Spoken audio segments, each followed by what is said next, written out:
नमस्कार बंधुरा शम्पार पाँचफोड़नेर गल्प रान्नाघरे आपनादेर स्वागत जानाई। आशा करी सबाई भालो आछेन ओ सुस्थ आछेन। आज आमी आपनादेर साथे शेयर करब थोड़ छेचकिर रेसिपि। सेई जोन्नो आमी एखाने एकटा थोड़ छाड़िए निয়েছি 2 চামচ पोस्त, 1 চামচ कालो सर्षे, 2টো शुकनो लंका, सब शेषे लागबे 1 চামচ घी। प्रथमे आमी थोड़टी कुचि कुचि करे केटे नेब। एकटी चपारेर साहाज्ये आमी थोड़टा ठीक एइभावे पातला पातला करे काटबो और थोड़ेर जे सुतोटा थाके सेई सुतोटा हाथे एइभावे पेचिए पेचिए रेखे नेब। आमी किन्तु थोड़टा आगे थेकेई धुए निয়েছি। थोड़ काटार परे किन्तु आमी आर धोबो ना।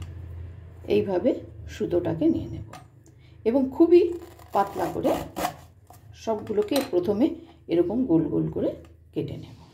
समस्त थोड़टाके आमी एइभावे गोल गोल करे केटे निয়েছি। एबार आमी एगुलोके कुचि कुचि करे केटे नेब। एइभावे खूब कुचि कुचि करे केटे निते होबे समस्त थोड़टाके, যতটা সম্ভব কুচি করা যায়। সমস্ত থোড়টা আমি এইভাবে কুচি করে নিয়েছি। এবারে এর মধ্যে দিয়ে দেব 1 চামচ মতন লবণ। লবণটা দেওয়ার পরে খুব ভালো করে থোড়টা আমি এইভাবে কচলে কচলে মেখে নেব। থোড়টা আমি লবণ দিয়ে কচলে মেখে নিয়েছি। এবার এটাকে আমি আধ ঘন্টার জন্য ঢেকে রেখে দেব। প্রায় 40 মিনিট হয়ে গেছে আমি থোড়টাকে ঢেকে রেখে দিয়েছিলাম। এবারে কড়াই গরম করে কড়াইয়ের মধ্যে দিয়ে দিচ্ছি কিছুটা সরষের তেল।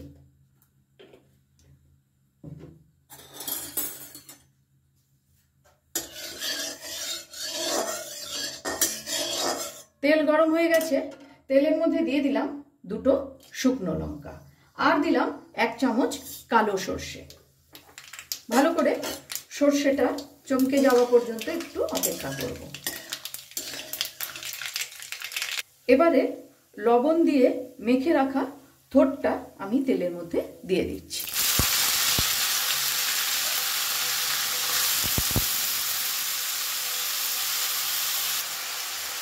ভালো করে নাড়াচাড়া করে একটু ভাজা ভাজা মতো করে নেব। আমার রান্না যদি আপনাদের ভালো লেগে থাকে অবশ্যই ফলো ও লাইক করে আমার পাশে থাকবেন। আর যারা আমার চ্যানেলটি এখনো সাবস্ক্রাইব করেননি তাদের কাছে অনুরোধ রইল চ্যানেলটি সাবস্ক্রাইব করে পাশে থাকা বেল আইকনটি অবশ্যই প্রেস করবেন যাতে আমি কোনো নতুন রেসিপি দিলে আপনাদের কাছে নোটিফিকেশন পৌঁছে যায়। যা লবণ দিয়েছিলাম আর একটু লবণ আমাকে এর মধ্যে দিতে হবে। এর মধ্যে আমি কিন্তু কোনো হলুদের ব্যবহার করব না। এই থোড় ছেচকি আমার শাশুড়ি মায়ের থেকে শেখা। ঢাকা চাপা দিয়ে এই থোড় ছেচকি আমি রান্না করব। এখন গ্যাসের ফ্লেমটাকে একদম লোতে করে রেখে আমি ঢেকে দিচ্ছি এটা প্রায় 5 মিনিটের জন্য। 5 মিনিট হয়ে গেছে। এর মধ্যে দিয়ে দিচ্ছি আমি একটা কাঁচা লঙ্কা কুচি করে ঝালের জন্য। দিয়ে দিচ্ছি 1.5 চামচ মতন চিনি। মিষ্টির পরিমাণটা আপনারা আপনাদের পছন্দ মতন দেবেন। আবারও আমি 7-8 মিনিটের জন্য ঢেকে দিলাম। 6-7 মিনিট হয়ে গেছে। থোড়টাও কিন্তু খুব ভালোভাবে সেদ্ধ হয়ে গেছে। এখন আমি এর মধ্যে দিয়ে দেব যে পোস্তটা রেখেছিলাম সেই পোস্তটা আমি বেটে নিয়েছি, কিন্তু পোস্তটা বেশ একটু টাইট করেই বেটেছি। পোস্ত খুব ভালো করে থোড়ের সাথে মিশিয়ে নিতে হবে।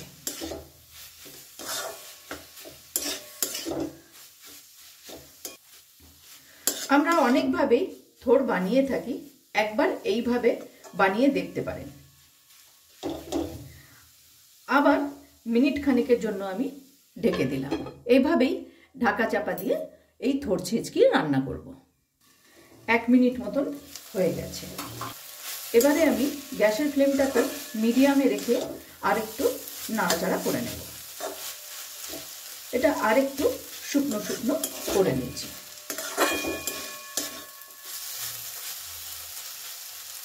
এখন এর মধ্যে দিয়ে দেব প্রায় 1.5 চামচ মতো ঘি।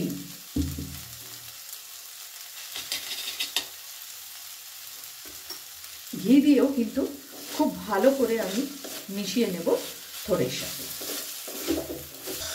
5 মিনিট স্ট্যান্ডিং টাইমে রেখে আমি পরিবেশন করব। খুব সহজেই অনবদ্য স্বাদের থোড় ছেঁচকির রেসিপি আজ আমি আপনাদের সাথে শেয়ার করলাম। ভিডিওটি আপনাদের কেমন লাগলো অবশ্যই কমেন্টস করে জানাবেন। আজ তাহলে এই পর্যন্তই। দেখা হচ্ছে সামনের ভিডিওতে অন্য কোনো রেসিপির সাথে। ভালো থাকবেন, সুস্থ থাকবেন।